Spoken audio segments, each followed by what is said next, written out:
Yeah, I'm not 100% sure how to do that. There's my technology. Just sat here trying to figure it out for 10 minutes and trying to remember all the great questions that we asked. Oh, it's Fine. okay. It's fine. It's We'll okay. go again. We'll do it. We'll go again. David, thank you for coming again to speak to me. We say this because we've had a little bit of a no, it's fine. Technical problem. Technical. But it's all good. Yeah, exactly. It's absolutely fine. You can't go to an AI conference or any form of conference about ed and technology and not expect there to be. I'm a computer science teacher. I've stood there in front of 30 children as my tech fails have happened. So don't you worry. This is a minor one in the history of my experience. Don't you worry. Well, thank you ever so much for that. I really appreciate it. So anyway, how has the morning been for you at AI Education? AI Education. I just want to roll it off, but it's AI Education 24. How's your morning been? It's been brilliant. It's been really, really good. But the keynote was really getting everyone going. Really some good, exciting ideas there. I think importantly, I think that the key sort of learning from that for me was just if students can get as much out of prompting as they can from writing an essay, then do we need to think about how we're assessing them in different ways? And it sort of marries up to the way I was thinking. But what that did was that unlocked the conversational ability in everybody else as well. So we've had some fantastic conversations since then around AI. And I think I said this to you earlier as well, but it's really nice to be the place where we're having conversations with teachers in depth about AI. We're not having to describe what it is or go into the basics. Everyone's got that. Everyone's got prompting tricks of their own. And we're really getting into the nitty gritty of, what is AI? How can it work better? How can we avoid these pitfalls? And since the keynote opened everyone up, that's been my morning. So I've been having great. Yeah, I think it's now that you've hit the nail on the head now. We're past the what is this? We're now at a point of how can we use this? Yeah, absolutely. And it's just like the premise of this says, it's about educating, which is also what we're here to talk about in terms of what you do and that lovely jumper that you are wearing. It's beautiful, isn't it? Yeah, I've said this off camera. I've said it on camera before, and I'm going to say it again on camera, hopefully while we can hear. Gabby, you asked me what size I was. I told you, and I'm really disappointed to hear that it's the only one you've got. It's the only one I've got, unfortunately. I've been propositioned by many people today for this hoodie. But no, it's mine. So yes, we'll have to get on together. Maybe we'll start a merch store for Mindjoy. Maybe we should. That would be amazing. Mindjoy merch. It just rolls off the tongue, doesn't it? It really does. It really does. But more to Mindjoy rather than just the merch that they do. What is Mindjoy? Because I'm very blessed. I get to use it. I've spoken with Gabby on the podcast.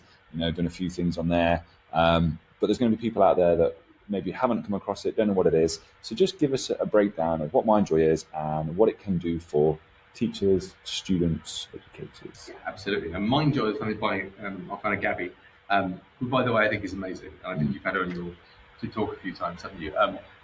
We met when I was working for Rep a couple of years ago, and I didn't stop talking about her afterwards for the 2 years. So it's a real pleasure to get to work with her on this. But what we do at Mindjoy is we make AI tutor bots for classrooms. So we rather have a platform where you can customize and prompt your AI tutor bots. It is very much about making sure that you can get AI power into the classroom in a meaningful way. So it's easy to distribute it to your classes. It's got integration with Google Classroom and Microsoft Teams. It's very easy to prompt, create a tutor, and push it out to classes. We care about privacy and child protection, so you can see all those chats. We generate data about who's engaged and who's not, and who's stuck and who's flying. And I think importantly, we put the control in the hands of the teacher, because whilst we do have bots and then to get you started, you can just start a blank bot and put your prompt in. Now we've got guidance, we've got stuff around there, special source to make sure that it is more like a teacher, because we've all used ChatGPT. We know it's a blunt tool. We know if you say, what is the answer to this question, ChatGPT, it will go, here's the answer to the question. And that's not really effective in teaching and learning. What's nice about Mindjoy and why I really love it is lots of us are ex-teachers who really care about pedagogy. We're all a big bunch of nerds, really.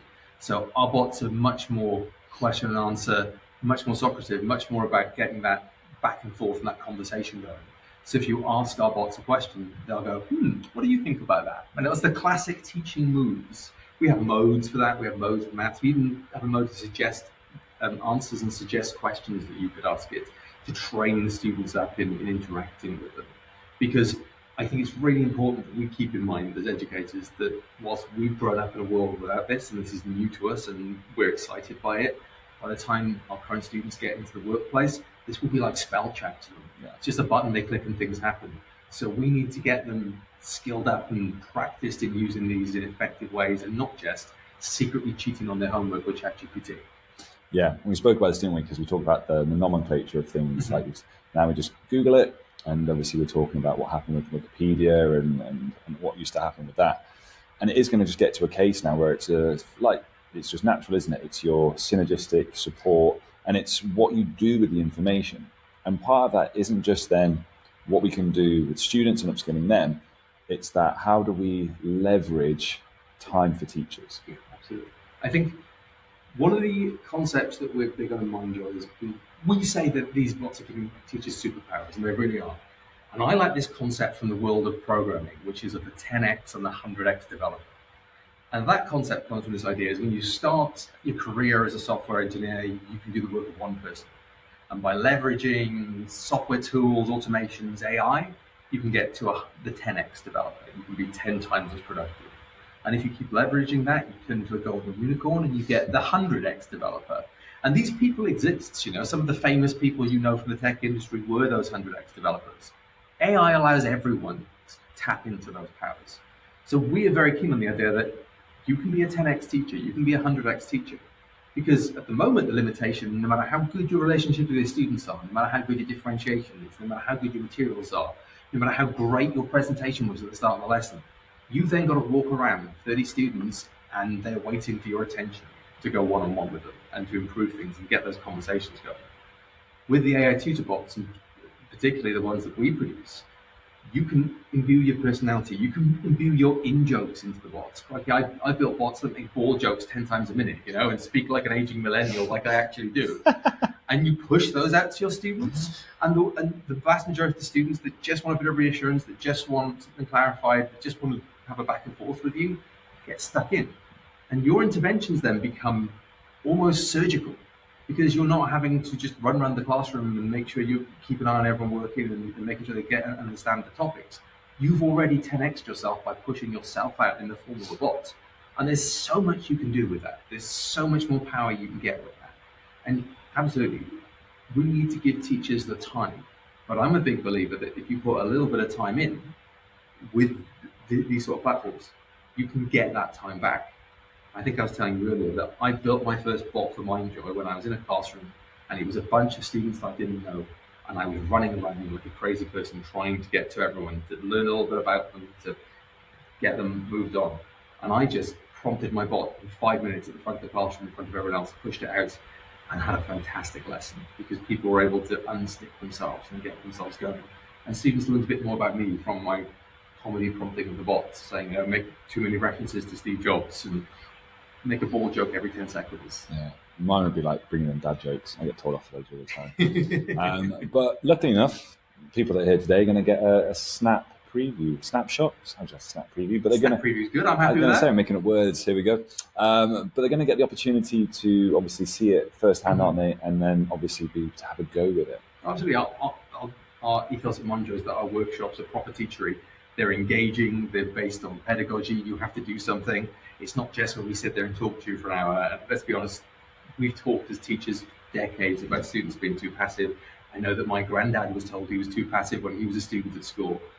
And we fall into the same trap when we go to conferences and we sit down and we do CPD and we sit there and we go, We try and engage the teaching part. We try and engage in that pedagogy and get you to do something and share something. The workshops will be a lot of fun. And I mean, if you don't have the chance to engage today, we do regular workshops online. Usually 2 or 3 a month, which you can sign up to at mindjoy.com and get involved in that. Build tutor bots, share things with the professionals, and just really learn from other people and do pedagogy the right way. Yeah, exactly. No pressure for those people who have either been involved in today's or experienced it. Maybe just sat and listening around a little bit. We should be getting that. It's hard, isn't it? Because we say these things and then we come and deliver our PD and go, just do it how I've always taught. And so if we can move away from that, it'd be perfect. So, well, thank you, David. Thank you again for coming to speak to me. And hopefully the workshop. No, I know this afternoon's workshop will be a great success. Oh, it'll be amazing. I'm a pro. Don't worry. We know what we're doing. I love it. Yeah, we started that way. We're going to end that way as well. Perfect, David. Thank you so much.